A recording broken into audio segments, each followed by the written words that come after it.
That's wonderful.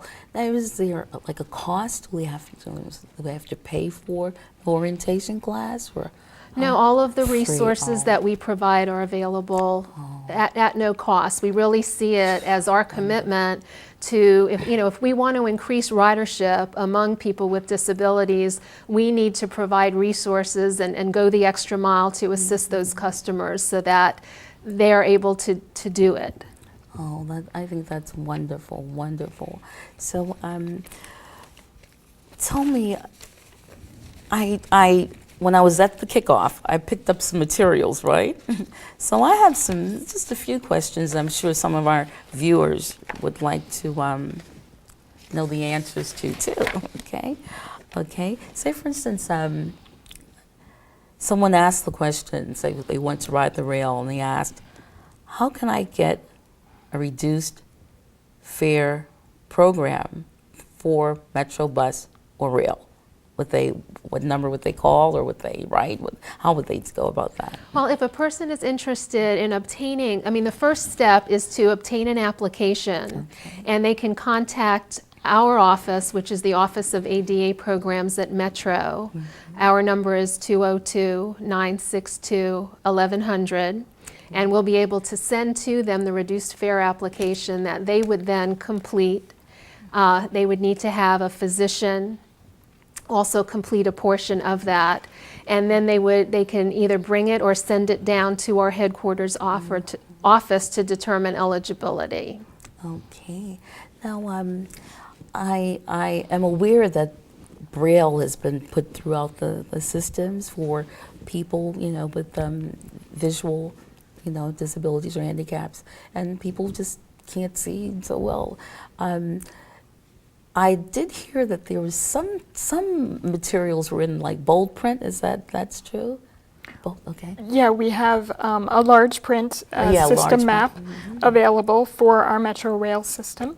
And additionally, we have a brand new Braille and tactile map, which you've got here today, yes, which is a fabulous resource for people who need either Braille or tactile maps. And we also just think it's a great resource for everybody. It's a very nice, big, clear map of our rail system. So we're very excited about that. And on the buses, for people who say can't really see what street they're getting off at, I know that the bus operator used to holler out if he would remember, "U Street." Well, so is there something added to the bus? Well, there are also voice enunciators, they're called, which is actually an electronic call system which has both a visual display of major intersections with stops and also an audio announcement. Those are not yet on all of our buses, and I'm trying to recall exactly how many have that at this point. At this point, about 52% of our buses have the stop announcement system, and Metro has made the commitment that any new buses purchased will have that feature. Absolutely. That's really of value to all of our customers who may not be familiar as they're traveling and where they're going, and it helps them to see, how they're coming along on their route. But it's of real critical importance to customers with low vision, people who are blind. A lot of our customers with developmental disabilities really rely on those systems, and so we're really excited that we'll be, as we purchase new buses, adding to our fleet the buses that do have that very important system.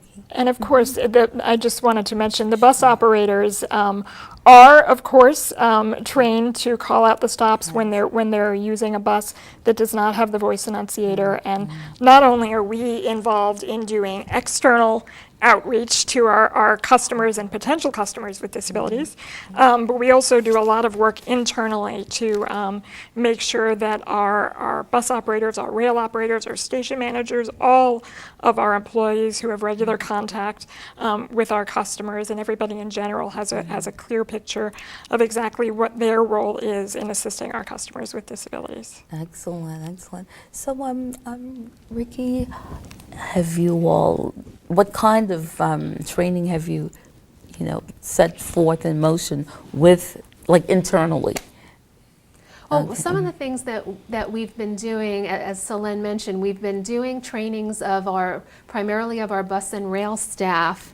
We've been sharing information with them about this new project and really focusing on their role and how the customer support that they provide, you know, just really emphasizing how critical that is to the success of this project, because if we really want people with disabilities to come out and use the bus and rail system, we really want to ensure that they have the most positive and successful experience. And we want all of our staff to provide the most stellar customer service that we can, because we want to encourage new customers, and we certainly want to keep our existing customers and make sure that they will continue to use our system on a regular basis.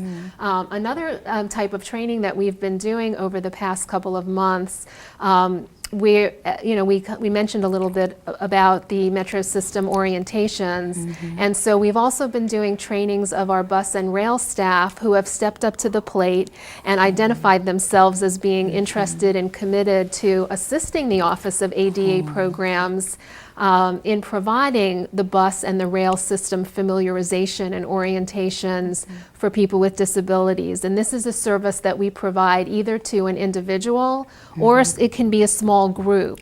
And because the Office of ADA programs is relatively small, we're really excited about working closely with customer service staff, working with our bus and rail teams, and so they'll be assisting us, and we've been providing training to those individuals who are interested in assisting. Oh, that's wonderful. It seems like you all have done a tremendous amount of work and put forth a lot of effort to get the information out to the public.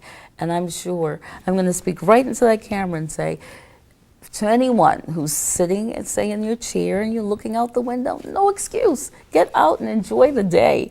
And to anyone who's listening to the sound of my voice, call the numbers. Get on out and get involved. Get out and smell the roses this summer. No excuse to sit in. I mean, with the reduced fare, with Metro being accessible, you know, like with lifts on the bus and braille on the rail and elevator service, shuttle. Oh, speaking of which, during the kickoff, someone did ask a question. What if the elevator broke down? How do you provide service? I don't want to be stuck up there in my chair. So Absolutely. Well, I'm an electric wheelchair user myself, and I use Metro Rail every day, and I use Metro Bus frequently, sometimes on the weekends. And I know that having an elevator break down on you can be a real problem in getting around. There are a few different ways that you can learn ahead of time which elevators in the system are out of service, if any are out of service, and I want to make sure people know about that.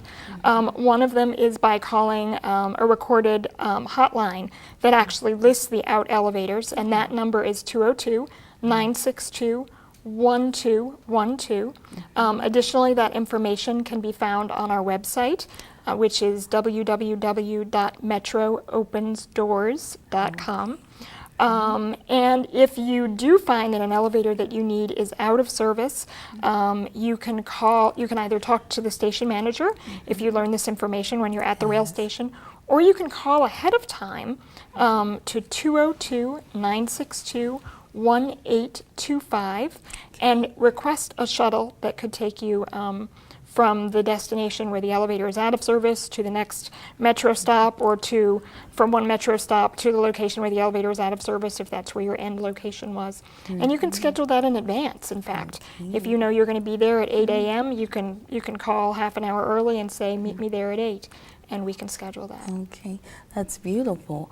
And as a matter of fact, what I would like to say to all Metro riders, existing and futuristic, if you plan ahead, just plan ahead, the Metro will give you what I would call almost 100% the best service possible. That's what I've noticed, because I ride it, both rail and bus. Excuse me. I'm sorry, I just remembered that I left out one key thing to do with the elevator, please, yes. which is that for people who want to get automatic email or text message notifications of when elevators come in or out of service, they can also sign up for that on our website. Or if they're having any difficulty, feel free to call us and we can help facilitate that. But I get automatic messages on my cell phone throughout the day letting me know when elevators are coming in and out. So that's good for your commuter, you know, who wants to know what's going on with their elevators. That's wonderful. Celine, you were